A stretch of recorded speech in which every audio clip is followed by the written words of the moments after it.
In America, justice is supposed to be blind. But what happens when those sworn to protect you become the very source of your worst nightmare? Tonight, we take you behind the headlines, beyond press conferences, and deep into a true story of lawyers who risk everything to take on police, and the fight for justice that changes lives, communities, and the country itself. If you're new to this channel, hit subscribe for more deep dive true crime stories that expose the truth and challenge the system. If you believe stories like this must be told, smash that like button and share your thoughts in the comments, because your voice matters, and together we can make a difference. Eastbrook, Illinois, a city just outside Chicago, was used to hard times. Factories had closed, jobs had vanished, but the people stayed, loyal to their blocks, their families, and each other. The city had a reputation for tough love. Its police force feared and respected in equal measure. It's fall 2021. The shadow of the pandemic still hangs over everything. The country is restless. Protests from the summer echo in the distance. In the Bell home, hope is alive. Marcus Bell, 29, is home from rehearsal, guitar case in hand, laughing with his mother and little sister. Marcus dreams of more, of a youth center, of music programs for kids like him, of a safer city. But fate has other plans. On a cold October evening, Marcus takes his mother's car to pick up groceries. At 10:14 p.m., blue lights flash behind him. The police say it's a broken taillight. The dash cam, missing. Bodycam, malfunctions. Neighbors hear shouts, then gunshots. By midnight, Marcus Bell is gone. By morning, Eastbrook is in shock. Marcus's mother's cries outside the tape-wrap scene are broadcast on every news channel. Old tensions flare. Downtown, windows are boarded up as a precaution. On social media, the hashtag #JusticeForMarcus trends.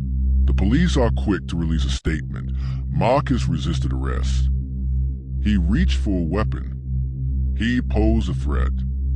But rumors spread faster than facts. Bystanders whisper Marcus's hands were up. Mrs. Ellison, who lives on the corner, tells her daughter she saw Marcus pleading for his life. Darius Green, 17, posts online that he caught the whole thing on his phone. Another neighbor, Samantha Ortiz, tweets that she heard officers yelling "Stop resisting," but never saw Marcus fight back. The department offers condolences but gives little else. The Bodycam malfunction is the third this year. Each time, it's a black or Latino man at the center. Enter Jasmine Parker, civil rights attorney, daughter of a steel worker and survivor of the city's hard lessons. Jasmine watches the news, rage simmering in her chest. She knows this story. Too many times, the victims' voices fade. Not this time. She visits the Bell family, her presence calm but electric. She promises answers and accountability, even as police union representatives glare from across the street. Jasmine starts her own investigation. She looks for patterns. She finds them. Too many victims, too many vanishing pieces of evidence, too many lost cases. Jasmine assembles her team. 2 young paralegals, one a law student from Eastbrook, the other a first-generation immigrant who sees a fight for justice as personal. Ronnie, a retired detective who's seen the best and worst in his decades on the force, now seeking to make amends. Maya, Jasmine's cousin, a tech whiz who can dig into digital evidence like a detective sifting through a crime scene. They fan out across the neighborhood. Mrs. Ellison, 68, tells her story. He was shouting, "Don't shoot. I'm unarmed." Then, bang. He fell like a sack of potatoes. I saw it, plain as day. Darius Green shares his shaky phone video. Marcus is backing away, palms visible, pleading. The video ends as an officer glances up, notices Darius, and yells at him to get inside. Samantha Ortiz remembers only the fear. They kept shouting at him, but he never fought back. Not once. Ronnie examines the crime scene. The blood spatter is all wrong for the police story. It suggests Marcus was shot from behind, possibly running or stumbling away. Forensics find no fingerprints on the alleged weapon Marcus was reaching for. Maya analyzes the bodycam data logs. All 4 cameras at the scene powered off within the same minute. Far too coincidental. Meanwhile, Daniel Wu, reporter at the Eastbrook Tribune, breaks the story. Why did Marcus Bell die? The city demands answers. He interviews witnesses, tracks down official statements, and puts a spotlight on the mounting evidence of cover-up. Tension in Eastbrook rises. Rumors, protests, and fear fill the air. Jasmine files a federal civil rights lawsuit against the Eastbrook Police Department and Detective Russo. The city is a powder keg. Civil rights leaders arrive. Protesters camp outside City Hall. Justice for Marcus, signs bloom across windows, fences, and cars. But the city's attorneys fight back hard. They dredge up a 10-year-old misdemeanor from Marcus's teenage years, painting him as aggressive. Detective Russo, the officer who fired the shots, is placed on administrative leave. Full pay, no charges. An anonymous officer calls Jasmine's office late at night. "You're making enemies." Jasmine's tech team makes a breakthrough. They recover deleted footage from a neighbor's Ring doorbell. The footage is grainy, but clear enough. Marcus's last words are audible. "Why are you doing this? Please." 2 gunshots. Marcus collapses. Simultaneously, an internal email leaks. Chief Mendel, just months into her tenure, had warned about a pattern of excessive force among veteran officers. Forensic analysis of police records shows dozens of cases where bodycam footage was lost, all involving men of color. The case explodes into national headlines. CNN, MSNBC, and civil rights groups descend on Eastbrook. Jasmine arranges a tense on-camera interview with Chief Mendel, who reluctantly admits, "I can't defend the indefensible. This is to change." The real turning point comes when Russo's former partner, Detective Leah Shaw, resigns. In a dramatic interview, she reveals, Russo has a temper. His snap before, "I was told to keep quiet if I wanted to keep my badge." Under mounting pressure, the district attorney launches a grand jury investigation. Suspects multiply. Detective Russo is now the prime suspect in Marcus's killing.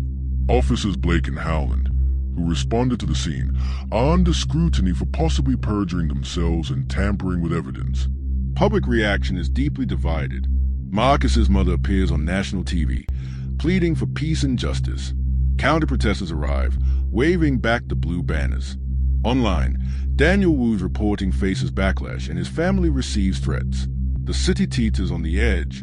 Unanswered questions loom. Did Russo act alone, or did someone order the bodycam deletions?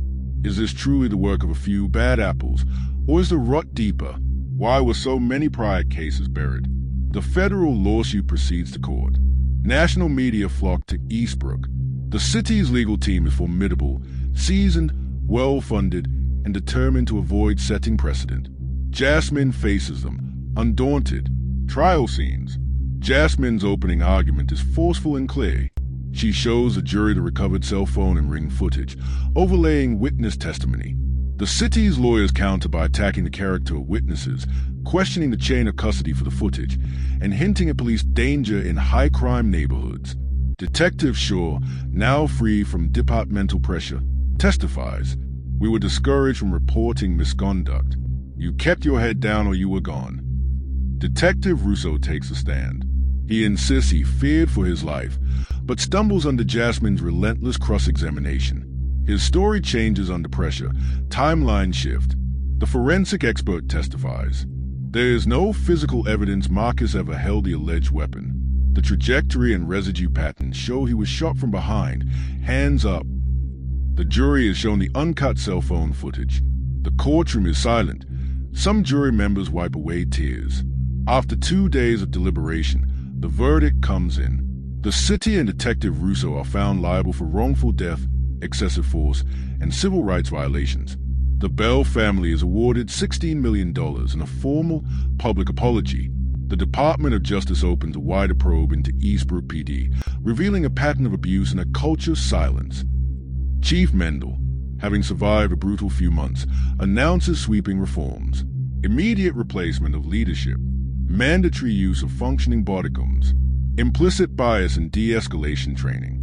Formation of a civilian review board with real teeth. Detective Russo is indicted on criminal charges, pending a separate trial. On the courthouse steps, Jasmine faces a sea of reporters, Bell family members, and community activists. This isn't just about one man, one family, or one city. It's about the promise of justice for all, and we won't stop fighting.